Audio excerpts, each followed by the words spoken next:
Sometimes I stalk myself on Facebook. Will occasionally sift through photos, rekindling memories of long-lost high school friends, Awkward family reunions, and drunken college parties where I'm passed out in far too many inappropriate places. Come on. Then I come across the album holding images from the year I've been living in South Africa. A place where I fell in love with photography but struggled with the fine line between fully capturing my experience and exploiting someone else's suffering. Come on. Flash, there was a woman walking alongside the road made out of rocks and red soil that leads to the brink of the horizon. A basin of water balancing on her head as if the wind was holding it steady, and a baby strapped so tightly to her back that she confuses his heartbeat for her own. Flash, there's a child playing bare-chested along the riverbank, slingshotting pebbles so high into the air that they become swallowed by the clouds.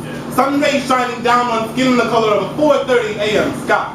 Flash, there is me, a North Face backpack on my shoulder, flip-flops dangling beneath my feet, and a camera around my neck like a worldly white man's bling. Trying to encapsulate the essence of my experience in a mass of digitized pixels. Flash, I stood about 50 feet uphill from the river, put the camera to my eyes, and crossed my world into a 2.5 by 3-inch existence, watch his bloated belly buoy in and out of the water like a bottle someone forgot to put the message. And I can't help but feel that my actions parallel the past that once transpired on this very land. I am a 17th century European colonist, staring at an African child, ready to pull out and light up my cannon. I am a 21st century American expat, staring at an African child, ready to pull out and light up my cannon. Whether colonization or globalization, it feels like history has a tendency to repeat itself. That night, before I fell asleep beneath those flashballs bursting in the sky, I sat down, but from there I fired. Amidst an orchestra of dancing embers that look like fireworks being born, I hand him the camera and he stares at the screen.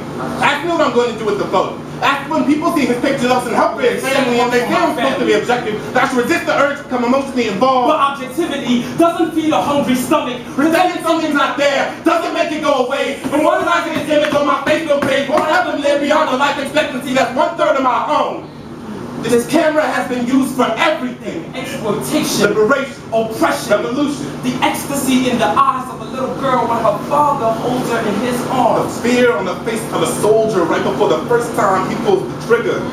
And I just hope my heart can remain as focused as this camera lens.